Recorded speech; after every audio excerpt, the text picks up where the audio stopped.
فرمایا کہ اعوذ باللہ من الشیطان الرجیم بسم اللہ الرحمن الرحیم والسماء والطارق وما ادراک ما الطارق النجم الثاقب ان کل نفس لما علیہا حافظ. شاہد آسمان اور شباہنگ، اور تم کیا سمجھے کہ شباہنگ کیا ہے؟ دمکتے ستارے، بے شک ہر جان کے اوپر ایک نگراں. شاہد باب قسم کا ہے، اور قسم جو ہے شہادت کے لیے آتی ہے، میں بار بار بیان کر چکا ہوں. شاہد ہے یہ آسمان اور طارق. طارق کے معنی وہ کی جو رات کو آئے. یہاں اس سے جو مراد ہے وہ اللہ میں نے خود بیان کر دی، اس لیے کسی مفسر کے کچھ بیان کرنے کی ضرورت نہیں ہے.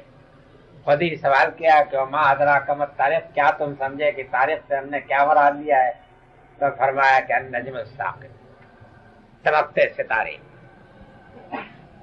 النجم الثاقب سے کوئی خاص ستارہ مراد ہے یا عام؟ خیال میں آپ کے تو قرآن مجید میں یہ لفظ بالخصوص شہادتوں کے موقع پر جہاں آیا ہے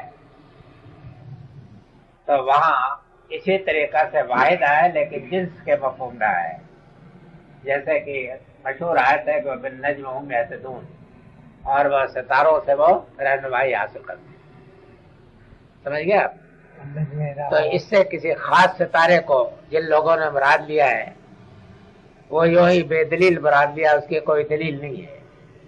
قرآن مجید میں جگہ جگہ یہ لفظ واحد آیا ہے اور اس سے مراد کوئی خاص ستارہ نہیں بلکہ آسمان کے ستارے جو چمکتے ہیں سب مراد ہے. تو گویا یہ لفظ جو ہے جنس کے مفہوم میں ہوگا، علم نہیں ہے. والنجم اذا ہوا ما ضل صاحبکم وما غوا جو ہے اس میں بھی والنجم جو ہے جنس کے مفہوم میں کوئی خاص ستارہ مراد نہیں ہے. واحد ہونے کی وجہ سے مفسرین نے لیا ہے، بعض لوگوں نے، لیکن یہ ہے کہ اس کے کوئی دلیل، اس کے کوئی بنیاد نہیں ہے. یہ جنس کے مفہوم میں ہے سب، اس لیے کہ جو صفت بیان کی ہے وہ بھی ہر ستارے کی ہے جتنے ستارے. البتہ یہ بات معلوم ہوتی ہے کہ النجم الثاقب سے مراد یہاں وہ ستارے ہیں کہ جن کی روشنی ہم تک پہنچتی ہے جو ہمیں نظر آتے ہیں. سمجھ گئے آپ؟ اس لیے کہ ستارے صرف اتنے نہیں ہیں جتنے نظر آتے ہیں، بلکہ ستاروں کا کی تو کوئی حد نہیں ہے. ہمیں تو ستاروں کے ایک محدود کائنات ہے کہ جو نظر آتی ہے، باقی رہے گا کہ نہ جانے کتنے عالم ہیں، کتنے ستارے ہیں.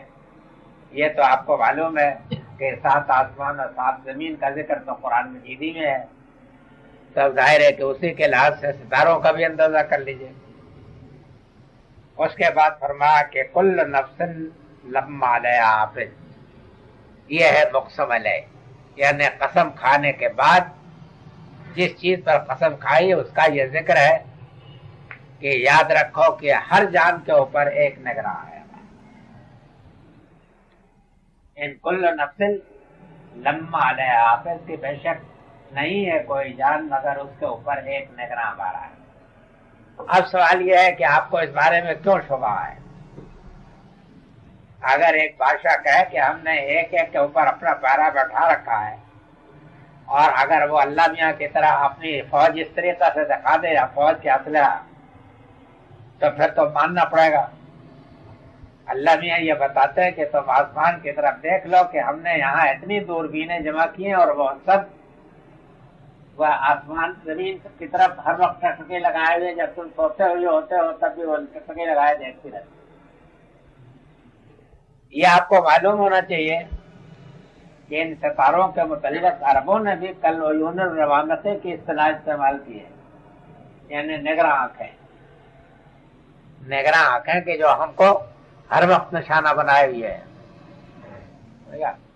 تو فرمایا کہ اتنی عیون روامق جو ہے، اتنی نگراں آنکھیں جو ہے ہماری مقرر ہے کہ جو تمہیں دیکھ رہی ہیں، تو تم اس خدا سے یہ بھائی سمجھتے ہو کہ کوئی چیز اس سے اوجھل ہو سکتی ہے، کوئی چیز سے مخفی ہو سکتی ہے. اس میں عربی زبان کا ایک لفظ بھی ہے، یہ لما جو ہے، یہ لما در حقیقت لما نہیں ہے بلکہ لا علیہ حافظ ہے. یعنی ان جو ہے یہ مخففہ ہے اور ان کے مفہوم میں، ان کے معنی میں، اور لام جو اس کے بعد ہے لما پر، وہ در حقیقت اس کا قرینہ یہ ہے کہ ان کے معنی میں، سمجھ گیا؟ تو اصل جو ہے لفظ ہوتا ہے لا علیہ حافظ، کہ نہیں ہے کوئی جان مگر یہ ہے کہ اس کے اوپر بے شک ایک نگراں ہے. یہ خدا کا یہ سر و سامان اور اس کا یہ میگزین جو ہے یہ شاہد ہے اس بات کا کہ خداوند تعالیٰ نے ہر ایک کی نگرانی کا سامان کر رکھا ہے. اس کی دوربین ایک ایک کو دیکھ رہی ہے.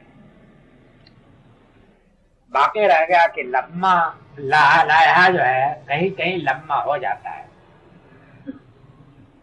قرآن مجید میں 3 جگہ یہ لفظ جو ہے لما کی شکل میں ہو گیا ہے. 3 جگہ ہے غالباً. ایک جگہ سورہ ہود میں بھی ہے، ایک جگہ کہیں اور بھی ہے، اور یہاں بھی ہے. تو یہ در حقیقت لا علیہ حافظ ہے. قاعدہ یہ ہے کہ لفظ میں اگر کہیں خلا رہ جاتا ہے، لفظ میں کہیں خلا رہ جاتا ہے تو اس کو پر کرنے کے لیے وہاں ایک آدھ الفاظ کا اضافہ کر کے اس کو پر کر دیتے ہیں تاکہ زبان کے اوپر وہ رواں ہو جائے. لا علیہ حافظ میں ایک طرح کا خلا تھا، سمجھ گئے آپ؟ اس وجہ سے اس کو اس کے ساتھ ملا کر کے اس کو بھر دیا ہے خلا. یہ عربی زبان کے استعمالات میں سے ہے. میری تحقیق کے اس معاملے میں یہی ہے، اور میں اب تک مطمئن ہوں اللہ کہ کوئی ایسی بات سامنے آئے کہ جس سے یہ معلوم ہو جائے کہ اس کی نوعیت کچھ اور ہے. باقی رہ گیا کہ لما کے معنی لا کے نہیں آتے. یہ اگر کوئی کہے تو یہ غلط، سمجھ گیا آپ؟ لما بمانے اللہ کے نہیں استعمال ہو، یہاں ان نافی اور لما بمانے اللہ کے یعنی پوچھ رہے ہیں کہ لما جو ہے اللہ کے معنی میں تو نہیں ہے، ان کے بعد اللہ کے معنی میں. اللہ کے معنی اللہ ان نافیہ اور لما بمانے اللہ ان اللہ یعنی حرف استثناء جو ہوتا ہے اللہ اللہ اللہ لا الہ الا لا الہ الا اللہ اللہ کے معنی میں لے رہے ہیں. اللہ لما نہیں، یہ بھی غلط ہے. یہ کوئی ہم اپنے طرف سے تو نہیں کر سکتے نا کہ جیسے اگر ہو اللہ تب بھی کیا بنے گا؟ ان نافی ہو جائے گا نا جی. ان کل نفس اللہ علیہ حافظ. جی ہاں، یعنی ان کو نافیہ لے رہے ہیں نا. ان نافیہ اور اللہ ان حرف نفی اور اللہ لما اللہ کے معنی میں. تو اس کے لیے کسی شہادت کی ضرورت ہے کہ لما اللہ کے معنی میں آتا ہے یا نہیں آتا. لما جو ہے اللہ کے معنی میں میرے علم میں نہیں ہے کہ آتا ہو. اگر کوئی نظیر ہو قرآن مجید میں تو یا کلام عرب میں. ان مخففہ من المثقلہ نہیں ہے نا جناب؟ مفسرین نے یہاں یہی تو اس کی تقدیر نکالی ہے. بہرحال یہ معاملہ تو ایسا ہے کہ جس معاملہ ہم اپنے جی سے تو کچھ کہہ نہیں سکتے. یہ تو استعمالات کی بات ہے. اگر نظائر میں ہو، کلام عرب میں ہو، اس کی کوئی نظیر قرآن مجید میں کہیں ہو تب پھر یہ ہو سکتا ہے. باقی رہے گا کہ اللہ کے معنی کلام عرب میں لما جو ہے اللہ کے معنی میں مجھے میری نظر میں میرے علم میں نہیں. فَلْيَنْظُرِ الْإِنسَانُ مِمَّا خُلِقَ خُلِقَ مِن مَّاءٍ دَافِقٍ يَخْرُجُ مِن بَيْنِ الصُّلْبِ وَالتَّرَائِبِ إِنَّهُ عَلَىٰ رَجْعِهِ لَقَادِرٌ. مطلب یہ ہے کہ یہ بات تو اپنی جگہ پر قطعی ہو گئی کہ اس کو مستبد سمجھنے کی کوئی وجہ نہیں ہے کہ خدا ایک ایک چیز کو دیکھ رہا ہے. اب اس کا نتیجہ کیا نکلتا ہے؟ اس کا نتیجہ یہ نکلتا ہے کہ انسان کو چاہیے کہ سخن سازی کرنے کے بجائے وہ اپنے انجام اور اپنی عاقبت کے مسئلے پر غور کرے. کلمہ آپ کے یہ بات تو بالکل بالبداہت غلط ہے. اس سے کوئی اطمینان نہیں حاصل ہوتا کہ کوئی شخص یہ فرض کر لے کہ خدا نہیں دیکھ رہا ہے. خدا دیکھ تو رہا ہے، اس کے پاس بہت سارا سامان ہے دیکھنے کا، اور اس نے بے شمار دوربینیں لگا رکھی ہیں، اس کے کرو بھی، اس کے محافظ، اس کے نگراں ہر جگہ پھیلے ہوئے ہیں۔ اب رہ گیا کہ انسان جو ہے اس مسئلے پر غور کرے کہ اس کو کس چیز سے پیدا کیا، یعنی اب اگر دوسرا بہانہ اگر یہ ہے کہ ہے تو صحیح خدا کے پاس نگرانی تو ہے، لیکن یہ ہے کہ یہ کس طریقے سے ممکن ہے کہ وہ ہم کو پیدا کر دے پھر دوبارہ مرنے کے بعد، سمجھ گیا؟ تو سوال یہ ہے کہ مرنے کے بعد دوبارہ آپ کو کیوں نہیں پیدا کر سکے؟ کیا وجہ ہے؟ کیوں اس کی قدرت سے یہ بات باہر ہو جائے گی؟ انسان کو غور کرنا چاہیے کہ کیوں یہ بات اس کی قدرت سے باہر ہو جائے گی۔ بس چاہیے کہ انسان غور کرے کہ وہ کس چیز سے پیدا کیا گیا ہے۔ پیدا کیا گیا آدمی مائن دافق، ایک اچھلتے پانی کی بوند سے، یخرج من بین الصلب والترائب، جو نکلتا ہے پشت اور پسلیوں کے درمیان سے۔ بے شک خدا اس مخلوق کے لوٹانے پر قادر ہے، سمجھا؟ یعنی معلوم یہ ہوا کہ جس خدا نے انسان کو اس طریقہ سے بنایا ہے اس خدا کی قدرت پر شبہ نہیں کیا جا سکتا کہ وہ دوبارہ پیدا کر سکتا ہے۔ اس کی وجہ یہ ہے کہ جن چیزوں سے پیدا کیا ہے ان میں سے کسی چیز کے ختم ہو جانے کا، تھڑ جانے کا، ناپید ہو جانے کا یا نایاب ہو جانے کا کوئی اندیشہ نہیں۔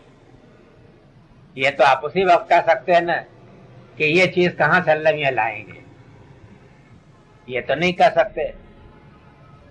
وہ جو چیزیں جن چیزوں سے اس کو بنایا ہے ان چیزوں میں سے کس چیز کو آپ کہہ سکتے ہیں کہ وہ خدا کے ذخیرے میں کم ہو جائے گی اور وہ نہیں مل سکتی، اس لیے وہ نہیں پیدا کر سکے گا۔ تو جب وہ قادر ہے اس بات کے اوپر، تو خداوند تعالیٰ جب دیکھ بھی رہا ہے تو اس کا بھی تقاضا اور اس کے قدرت کا بھی تقاضا ہے کہ انسان کو دوبارہ وہ ضرور پیدا کرے۔